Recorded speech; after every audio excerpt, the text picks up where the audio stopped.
話成個過程咧都好似一個家園華會，帶我哋遊花園咁樣咯。問非所答，獨立委員會出咗個報告，咁然後所有保險嘅問題先至會正確到邊個責任問題先會賠啊嘛。你8月3號之前簽晒嘅，咁所有嘅報告都係之後先出嘅，咁我哋都唔係業主啦，同我哋有咩關係啊？如果根本就已經冇咗呢個重建或者復修嘅計劃嘅話，咁係咪即係呢20億唔需要賠咧？保險公司喺個遊花園完全好似唔識中文咁樣冇答過。其實去到答案就係、我哋未知，我哋要處理。咁當我哋未知，我哋要處理，但係我哋8月31號之前就已經係要賣業權嘅時候，咁呢個次序會唔會係調轉咗呢？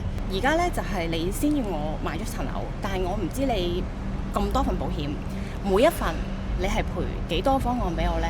都擔心簽咗之後，因為個條款我理解入邊有一句咧係要放棄一啲私人財產，咁所以街坊就問緊律師可唔可以盡快俾佢哋執咗嘢先至簽。咁而我哋頭先開會問嘅時候，佢都冇正面答我哋啦。我同社工講，我唔想聯絡嗰個嘅買樓隊，優先抽都未抽得到嘅，抽啫佢講緊。咁所以另外就即係啲地方唔係我哋想要有嘅地方，因為咁賣唔賣就未知。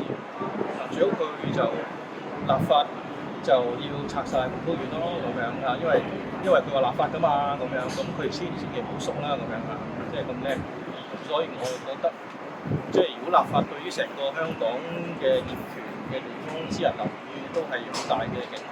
我唔賣個業權俾你，我使唔使要坐監咧？即係你解決咗我問題，我咪賣俾你咯，係咪啊？想請求合安，幫我哋反映翻俾政府聽，褪遲我哋簽樓嗰個安排。咁等我哋可以清晰再開會啦，攞到即係保險方面賠償多少少嘅資訊啦，我哋了解多啲資訊，我哋先至去簽嗰個買賣合約咯。係咪呢次嘅律師啊？想問你叫咩名啊？係係咪頭先幫手監票啊？背景係當點票嘅時候咧，佢就話會有個律師去監票啦。咁但係我哋就問邊一位係律師，咩公司啦，咩姓名啦。咁到而家我都唔知嗰位係咪真係嘅律師。終於開到第一個會啦。雖然呢個會好似冇乜嘢得到答案，但係我見到啲街坊，咁我哋可以一齊去傾咯。